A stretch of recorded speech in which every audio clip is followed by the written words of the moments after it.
Right now, you're sitting in a building someone else made for you. You probably didn't think about it this morning.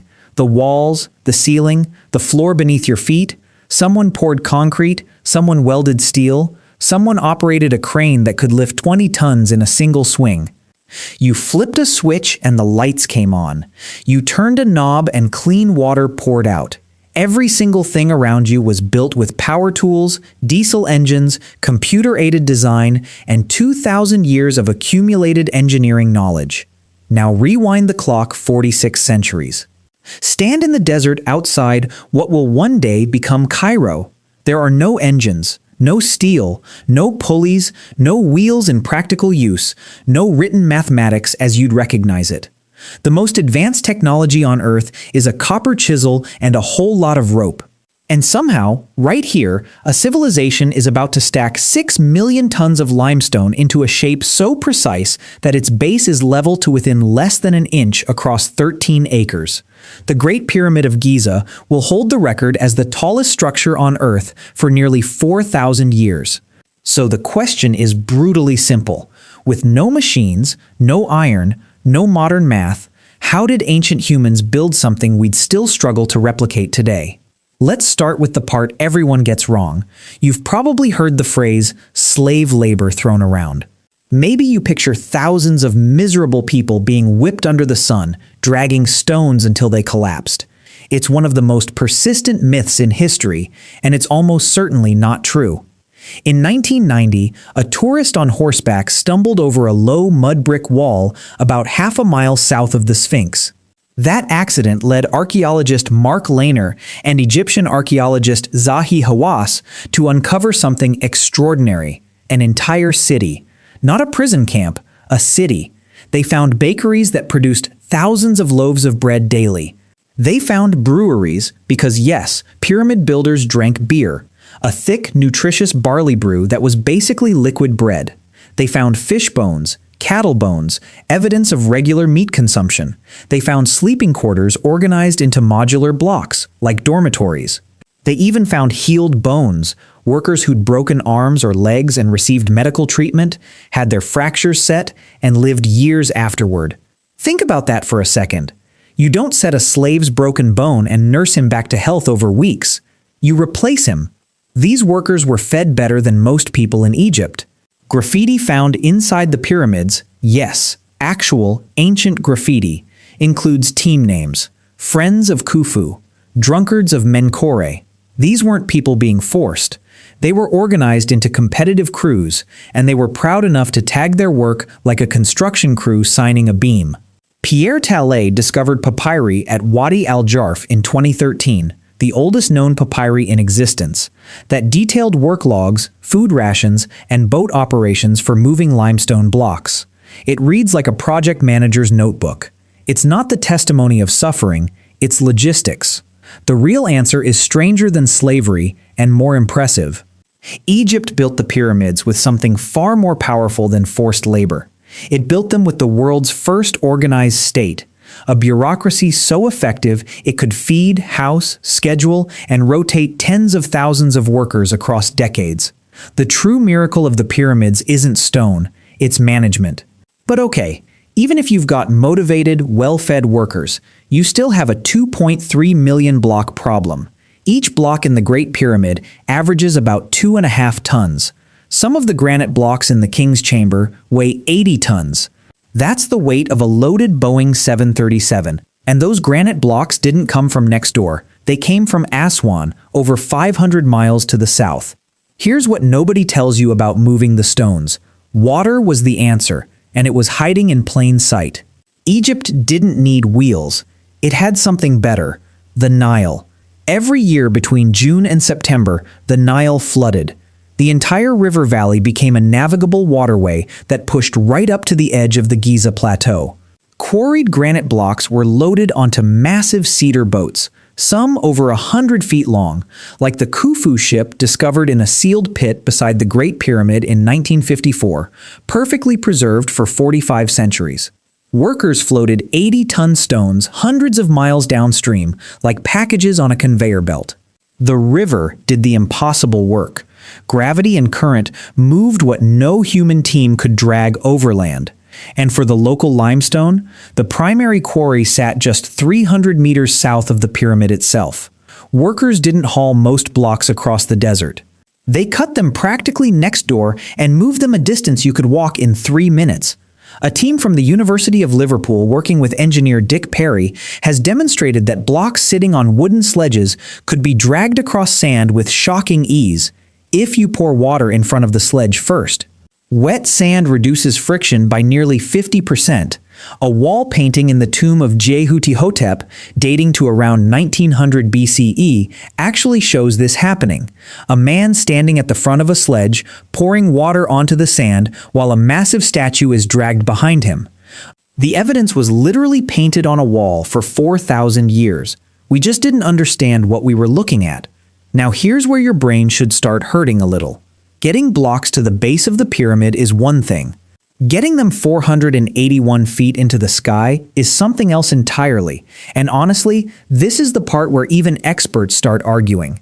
The most widely respected theory comes from French architect Jean-Pierre Houdin, who proposed in 2007 that the Great Pyramid was built using an internal ramp. Not an external ramp spiraling up the outside. That would require a ramp almost as massive as the pyramid itself and would block surveyors from checking the angles as they built. Instead, Houdin believes workers constructed a gently sloping internal corkscrew ramp embedded within the structure, turning at each corner, rising through the body of the pyramid. Microgravimetry scans, basically density imaging of the pyramid's interior, conducted by the French team Huy and Bouy, showed a spiral-shaped anomaly of lower density winding up through the structure. It's not proof, but it's tantalizing. Here's the part nobody talks about. Whatever ramp system they used, the bottom 2/3 of the pyramid contains roughly 90% of the total stone volume. The truly massive hauling happened close to the ground. By the time workers reached the upper third, the blocks were smaller, the distances were shorter, and the workforce needed was a fraction of what it was at the base. The pyramid essentially gets easier to build as it gets harder to reach. That's not an accident, that's design. And all of this assumes you can actually cut stone with precision in the first place, which brings us to the tools, or more accurately, the embarrassing simplicity of the tools. The workers at Giza used copper chisels, dolerite pounders, and wooden wedges. That's mostly it. Copper is soft. It can't cut granite, so for granite blocks, workers used dolerite, a stone harder than granite itself, and literally pounded grooves into the rock face by smashing one stone against another, inch by inch. Experimental archaeologist Dennis Stocks spent years at Aswan replicating this process and proved it worked, but slowly. Cutting a single granite block could take weeks of continuous pounding by rotating teams. For the softer limestone, the process was faster but no less clever. Workers carved channels around a block using copper tools, then hammered dry wooden wedges into the base. Then they soaked the wedges with water. Wood expands when wet. The pressure cracked the limestone along a clean line, freeing the block from the bedrock like popping an ice cube from a tray. No dynamite, no diamond saws, just wood, water, and patience, measured in generations. And that patience is the part that changes everything once you understand the scale of time involved. The Great Pyramid took roughly 20 years to build. Pharaoh Khufu began planning it the moment he took the throne around 2580 BCE. He didn't see it as a construction project. He saw it as the organizing purpose of his entire civilization. During flood season, when farmers couldn't work their fields because the Nile had swallowed the farmland, the state called them to Giza.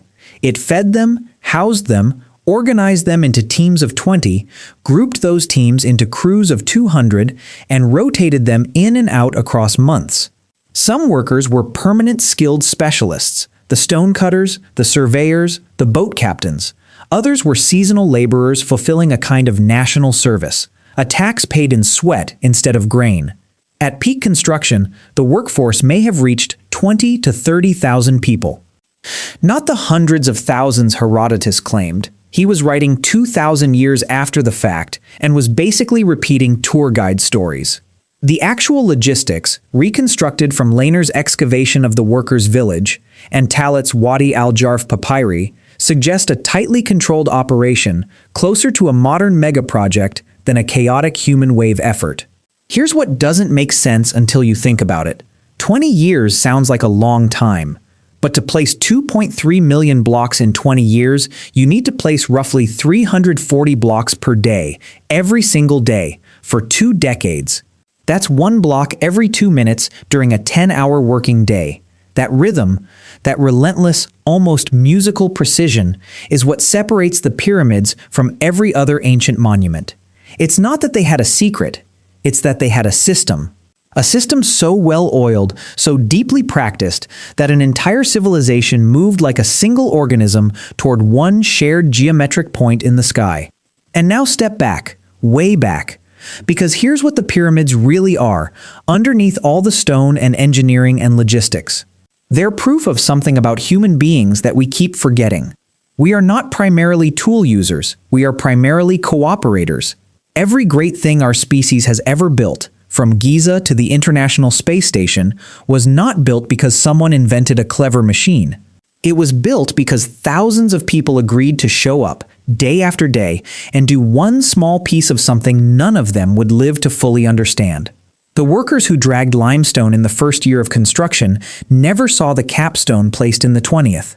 The surveyors who aligned the base to true north within 3/60ths of a degree, a feat confirmed by Flinders Petrie's meticulous survey in 1882, did their work in the flat dust of the plateau, never knowing how their precision would look from a mile away.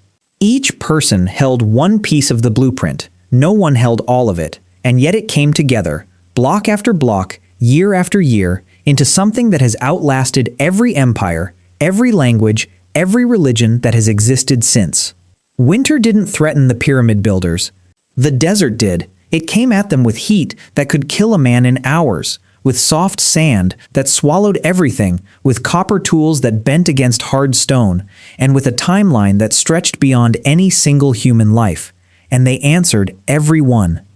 They answered the heat with flood season scheduling and beer rations. They answered the sand with water poured onto sledge paths. They answered soft copper with harder stone. And they answered the impossible timeline by building a society where one generation's labor was another generation's inheritance. So tonight, when you walk into your building, the one someone else made for you, with its electric lights and running water and concrete walls, reach out and touch the wall for a second. Feel how smooth it is. Feel how permanent it feels. Now imagine your bare hand against sun-scorched limestone 4,500 years ago, knowing that the block you're dragging into place will still be standing when every person you've ever loved has been dust for 40 centuries. That's not a monument to a pharaoh. That's a monument to what ordinary people can do when they decide that something matters more than one lifetime.